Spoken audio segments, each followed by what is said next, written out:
पृथिव्यां त्रीणि रत्नानि जलमन्नम सुभाषितम मूढ़ पाषाण खंडेषु रत्न संज्ञा विधीयते। अर्थात पृथ्वी पर जल, अन्न और मधुर वचन, ये 3 ही रत्न हैं, जबकि मूर्ख जन पत्थर के टुकड़ों को रत्न कहते हैं। नमो यूनिवर्स। दोस्तों, वास्तव में यूनिवर्स है या नहीं, तो इसके बारे में पहले हम विज्ञान की बातें सुनते हैं और अंत में आपको यूनिवर्स की सच्चाई से भी अवगत कराया जाएगा। आधुनिक विज्ञान आज यह मानता है कि आकाशीय बुद्धिमत्ता जैसी कोई चीज होती है, यानी अंतरिक्ष या खाली स्थान में एक तरह की बुद्धिमत्ता है। यह बुद्धिमत्ता आपके लिए काम करती है या आपके खिलाफ काम करती है, यह चीज आपके जीवन की प्रकृति तय करेगी। आप एक धन्य प्राणी होंगे या बाकी जीवन भर मुश्किलों से लड़ते रहेंगे। यह बस इस पर निर्भर करता है कि यह आकाशीय बुद्धिमत्ता आपके साथ कैसा बर्ताव करती है। बिना किसी कारण के लोग जीवन में परेशान रहते हैं, बिना किसी कारण के कुछ लोगों को पूरा जीवन धन्य लगता है। ये बेवजह नहीं है। इसकी वजह है कि आप या तो सचेतन रूप से या फिर अनजाने में इस विशाल बुद्धिमत्ता का ऑन लार्जर इंटेलिजेंस फंडिंग सहयोग प्राप्त करने में सक्षम है। जब मैं आकाशीय या अंतरिक्ष या 5वां तत्व कहता हूं, तो इसे 5वां तत्व कहना ठीक नहीं है, क्योंकि यही सबसे अहम तत्व है। बाकी दूसरे 4 बस उसके ऊपर काम करते हैं। मूल तत्व आकाश या अंतरिक्ष है, इसी पर दूसरे 4 काम करते हैं। हम यहां एक गोल ग्रह पर बैठे हैं और ये घूम रहे हैं पृथ्वी का घूमना सौरमंडल। हर चीज मैं चाहता हूं कि आप ये जान ले कि आकाश ने हर चीज को अपने स्थान पर थाम रखा है। आप अपने स्थान पर अपने आप नहीं बैठे हैं, इसीलिए नहीं कि आपके पास बैठने के लिए नितंब है। आप अपनी जगह पर सिर्फ इसलिए। आपका जीवन धन्य होगा। मैं आपको एक सरल प्रक्रिया सिखा सकता हूं, जो वैसे भी हमेशा आप में से आधे लोग नहीं करेंगे। आप बस इतना कीजिए। सूर्योदय के बाद सूरज के 30 डिग्री का कोण पार करने के पहले, 30 डिग्री का मतलब इतना, 30 डिग्री के कोण को पार करने से पहले आकाश की ओर देखें और आपको आज रुकने के लिए नमन करें। जब यह 30 डिग्री को पार कर जाता है, दिन के दौरान किसी भी समय ऊपर देखें और फिर से नमन करें। सूर्यास्त के बाद एक बार फिर ऊपर देखें और नमन करें, ऊपर किसी भगवान को नहीं, बस आकाश यूनिवर्स को। आपको आज रुकने के लिए बस ऐसा कीजिए। जीवन नाटकीय ढंग से बदल जाएगा।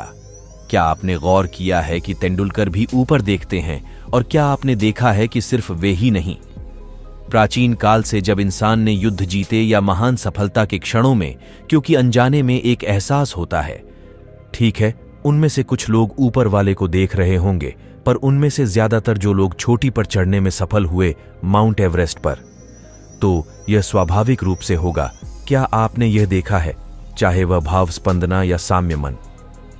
जब आपने अनुभव के शिखर को छुआ, तब क्या आपने गौर किया कि आपका शरीर आभार से भर जाता है? शरीर भी आपकी जागरूकता के बिना ऐसे हो जाता है, क्योंकि कहीं ना कहीं एक समझ है, एक बुद्धिमत्ता मौजूद है जो यह पहचानती है। आप इसे सचेतन होकर दिन में 3 बार करें।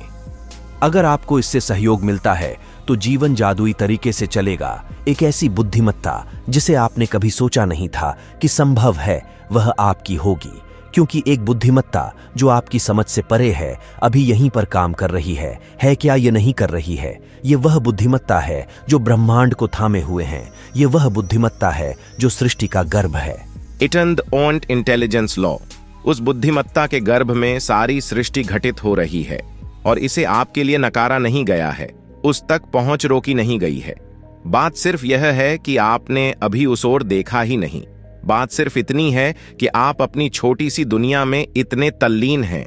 आपका शरीर, आपके विचार, आपकी भावना, आपके हार्मोन ने आपको इतना उलझा दिया है कि ऊपर देखना कभी नहीं होता। आप अपनी ही धुन में किसी चीज पर कभी ध्यान नहीं देते, क्योंकि यह छोटी छोटी चीजें आप पर हावी हो गई हैं। इसी को हम माया कहते हैं। यही माया है। ऐसा नहीं है कि अस्तित्व मौजूद नहीं है, वह माया नहीं है।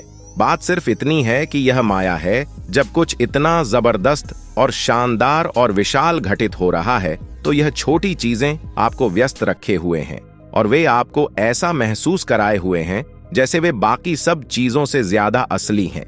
इस सब का होना ब्रह्मांड में आज तमाम शानदार चीजें हो रही हैं, बिल्कुल चमत्कारी और शानदार ढंग से। लेकिन विचार का एक छोटा सा कीड़ा आपके सिर में घूम रहा है और आपको व्यस्त रखता है। आपको उन प्राकृतिक चीजों यूनिवर्स से दूर रखना ही यही माया है। क्या आप समझे? क्योंकि कंफ्यूजन उन बेवकूफी भरे निष्कर्षों से कहीं बेहतर है जिन्हें आप बनाते हैं। कंफ्यूजन मतलब आप अभी भी खोज कर रहे हैं। यह अच्छी बात है। मैं आपको कंफ्यूज्ड ही रखना चाहता हूं, क्योंकि मैं चाहता हूं कि आप हमेशा खोज करते रहे। किसी ने नहीं कहा कि आकाश स्पेस है, हमने कहा कि आकाश ईथर है। यह सटीक अनुवाद नहीं है, मगर काफी हद तक ठीक है। ईथर स्पेस नहीं है। ईथर अस्तित्व का एक ऐसा आयाम है जो सूक्ष्म है। जब हम कहते हैं स्पेस, तो हम काल या अनस्तसीजा, आप यहाँ एक इंसान के रूप में हैं। यहाँ स्थूलता से सूक्ष्मता तक पहुंचने के बहुत से स्तर मौजूद हैं। अगर आपको कब्ज है तो आपके अंदर अभी भी कुछ स्थूल है। इसके ऊपर शरीर के कुछ ज्यादा सूक्ष्म पहलू मौजूद हैं। उसके ऊपर फेफड़ों में भरी हुई हवा है। उसके ऊपर दिमाग है, विचार, भावनाएं और तमाम चीजें, साथ ही जीवन अंदर बाहर होता रहता है। इसमें आकाश भी शामिल है, जल है, भौतिक पदार्थ है, हवा है, तापमान है, अग्नि है और आकाश है। यह सभी इसका हिस्सा है। उसे समझने की कोशिश मत कीजिए, बस इसे जान लीजिए, क्योंकि यह अपने आप में एक छोटा ब्रह्मांड है। तो अगर आप इसे अच्छे से जान लेते हैं तो आप उसे भी जान लेंगे, क्योंकि आज इसके बारे में कोई सवाल नहीं रहा। योग में हम हमेशा से इसकी बात करते रहे हैं, मगर आज मॉडर्न फिजिक्स भी बात कर रहा है। संरचना के सिद्धांत के बारे में इसमें बताया गया है कि ब्रह्मांड की मूल संरचना, चाहे वह एक अणु हो या पूरा ब्रह्मांड, इसके डिजाइन मूल रूप से एक जैसी ही है। आप एक इंसान के रूप में इस आकार में है, झिंगुर, केंचुआ, पक्षी, रंगने वाला कोई जीव, आप सभी की फंडामेंटल डिजाइन एक ही है। अणु से लेकर ब्रह्मांड तक हर चीज की मूलभूत डिजाइन एक ही है। यह डिजाइन अलग अलग रूपों में कैसे विकसित होती है, उसकी जटिलता और बारीकी अलग अलग होती है। आपकी बनावट किसी अमीबा की बनावट से कहीं ज्यादा जटिल और बेहतर है, मगर मूलभूत बनावट फिर भी एक ही है, सिर्फ जटिलता बढ़ रही है। तो आप ब्रह्मांड को देखने की कोशिश ना करें, क्योंकि आप किसी ऐसी गैलरी में नहीं बैठे हैं जहां से बैठकर पूरा ब्रह्मांड नजर आ जाए। ऐसी कोई जगह नहीं है जहां बैठकर आप ब्रह्मांड को देख सके। असल में आप अपने अंदर घटित होने वाली चीजों के अलावा किसी भी चीज को नहीं देख सकते। भले ही आप टेलीस्कोप से किसी तारे को देखें, वह तारा आपको वैसा ही दिखता है जैसी उसकी छवि आपके मन में बनती है। जी हां, आप किसी भी तारे को नहीं देखते।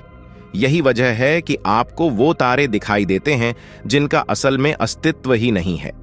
कई तारे जिन्हें आप देखते हैं उनका अस्तित्व ही नहीं है, मगर आपके मन में उनकी एक छवि बनती है, इसीलिए आप उन्हें जानते हैं। दूसरे शब्दों में आप अनुभव कर सकते हैं सिर्फ इसका, या यह इकलौता दरवाजा है जिसके माध्यम से आप किसी चीज का अनुभव कर सकते हैं। चाहे आप खाए जाने वाले भोजन का अनुभव करना चाहते हैं, या सांस में जा रही हवा का, या अपने आसपास के लोगों का, या दुनिया का, या ब्रह्मांड का, आप उसका अनुभव सिर्फ उसी तरह कर सकते हैं जिस तरह यह है। अगर यह बिल्कुल स्पष्ट है तो आप उसे उसके असली रूप में देख पाएंगे। अगर इसने बहुत से रूप और आकार अपना लिए हैं तो आप उसे उतने ही अलग अलग रूपों में देखेंगे। इन दिनों मेरे ख्याल से आईने ज्यादातर समतल हो गए हैं, तो आईने आप जो हैं उसकी अलग अलग छवियां दिखाते हैं। मान लीजिए कि आपने हमेशा अपना चेहरा देखा है। थोड़े टेढ़े मेढ़े आईने में थोड़े समय बाद आप मान लेंगे कि आप ऐसे ही दिखते हैं। आपको लगता है कि आप ऐसे ही दिखते हैं क्योंकि आपने हर दिन खुद को देखा और आप ऐसे ही दिखाई दिए, और आपको लगता है कि आप ऐसे ही दिखते हैं। इसी तरह आपको लगता है कि दुनिया ऐसी दिखती है क्योंकि आपके मन में उसकी ऐसी ही छवि बनती है। अगर आप इस मन को एक ज्यादा शुद्ध सतह के रूप में विकसित कर सके जिससे उसमें बिल्कुल हलचल ना हो, वह पूरी तरह समतल दर्पण बन जाए, उसके बाद वह हर चीज को उसके असली रूप में दिखाएगा, मगर उल्टा आईने में सब कुछ उल्टा होता है। तो आपके अंदर उसका रूप बिगाड़े बिना उसे सुधारने की बुद्धि होनी चाहिए। एक तरह की स्किल की जरूरत होती है किसी चीज को उसका आकार बिगाड़े बिना पलटने के लिए। यही समस्या हमारे मन की भी है। एक बात तो यह कि उसमें तरंगे उठती हैं या तूफान आते हैं। आपने अपने मन को जैसा भी रखा हो, मगर तरंगे तो निश्चित रूप से उठती हैं। आप दुनिया को तरंगों वाले आईने में देख रहे हैं। पहला काम है मन की सारी विकृतियों को साफ करना। हम अभी भी उसी पर काम कर रहे हैं। क्या यह हवा आपके जीवन का एक महत्वपूर्ण हिस्सा है? आपका जीवन यहां हर जगह फैला हुआ है, या दूसरे शब्दों में जीवन हमेशा एक जबरदस्त स्थूलता से लेकर कई सूक्ष्मता तक होता है। आपके जीवन की सूक्ष्मता आपके फैलाव पर निर्भर करती है। आपके पंख जितनी दूर तक फैलेंगे उतनी सूक्ष्मता संभव होगी। तो अब जिसे हम आकाश कह रहे हैं वह जीवन का एक सूक्ष्म आयाम है। अगर हम आकाश को बाहर निकाल लें तो आप जिंदा नहीं रह पाएंगे। अगर हम इस हॉल से सारी हवा बाहर निकाल लें तो आप जिंदा नहीं रह पाएंगे, हालांकि आप इसे देख नहीं सकते। तो जब हम आकाश कहते हैं तब हम 5 तत्वों की ही बात कर रहे हैं। तो जब हम एक और पदार्थ की बात कर रहे हैं, जैसे धरती है, जैसे पानी है, जैसे हवा है, जैसे अग्नि है। हम 5 तत्वों के एक और आयाम के बारे में बात कर रहे हैं। तो आकाश को निर्वात या स्पेस, इस बारे में आपको क्या लगता है, यूनिवर्स है या नहीं? दोस्तों, हमें कमेंट में जरूर बताएं और वीडियो अच्छी लगी हो तो हमारे चैनल को सब्सक्राइब जरूर करें।